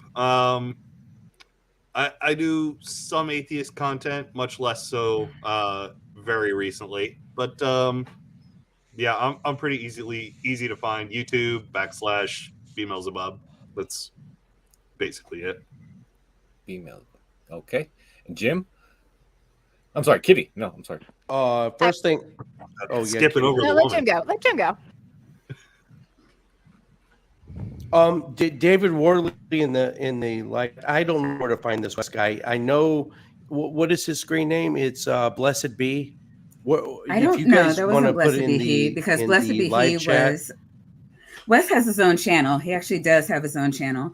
Blessed Be He. Blessed Be He. Maybe filter it by channel name. Maybe you can find it. I don't know this guy. But I had a field day with him. I would love to introduce him to A. Melchizedek Roberts. I would love to introduce Kitty to A. Melchizedek Roberts. She would have Who's that? If she had claws out on this guy, this other dude that's been stalking me. Oh my God, she would destroy his ass. I'm Jim. I used to run Atheist Edge. Kaz runs it now. I've got a new channel called Disc Oriented. If I know it's a niche group. If you like to throw round pieces of plastic out in the woods, then come and check out. It's very niche. You guys are not, most of you are not going to enjoy it. But if you want to get out and get 4.6 miles of exercise every time you come out, and you don't even realize you're hiking and it's great exercise, just come watch it. And maybe you'll pick up a new pastime. Nice. Kitty? Okay, I am not making content right now, but Purple's on the stream, and my son got Christmas presents, and he just finished building one of the big Lego sets, and so I'm going to take my time to show off what he made. Nice. Then I built a globe. All right, go ahead and spin it. Oh, the globe. When the world He did it all That's himself. awesome. really was. Oh, wow. Really? Oh my gosh. I had heard that Look at set that. was Cool. kind of difficult to build. He managed it. That's So really I wanted cool. to show off his accomplishment because this is a challenging set to build, and he did it Yeah. all by himself. I had seen reviews by adult Looks like builders a saying it boat. was kind of fragile going together, and they were popping pieces off as they were trying to put other bits on. That's really cool. You must be So good. I just want to shout out my child's accomplishment because I was worried after what Purple had said, because she had said it was challenging. I was like, well, his dad's there, he can help, but no, like he did it himself. And so I'm shouting out my child's accomplishment. Other than that, I hope everybody has a wonderful night and is safe and is well. And I want to thank everybody who's participated in all of the things that Purple put together and all of the streams. It's been wonderful. I wish I could have been around more, but my life is topsy-turvy right now. And I just want to say I was glad that I was able to participate, in the ones that I did. And it was nice getting to chat with everybody again. It was great meeting you, Kitty. Thank you for joining, and I hope you come on again. Sure. And thank you to all of you guys for joining as well. Maya, BM, Purple, and Jim. I just want to let everybody know about the debate that's coming up on the 27th. That's in 2 days at 9 p.m. Eastern, 8 Central. Is Mariology Reasonable with Matt Dillahunty debating William Albright? And that's going to be a big one. So please subscribe. Please join whatever you want to do. I would love to have you. Other than that, that's all I got. We're going to turn it over. We're going to send it over to Breeze Bestiary. So sorry for that. Breeze Bestiary coming up right now. That link is in the description below. So go ahead and head over there. We'll see you next time. Yep, and Bree just went live. She just went live. Okay, we're getting out of here. Bridges we build, not the bridges we burn, that give us the edge.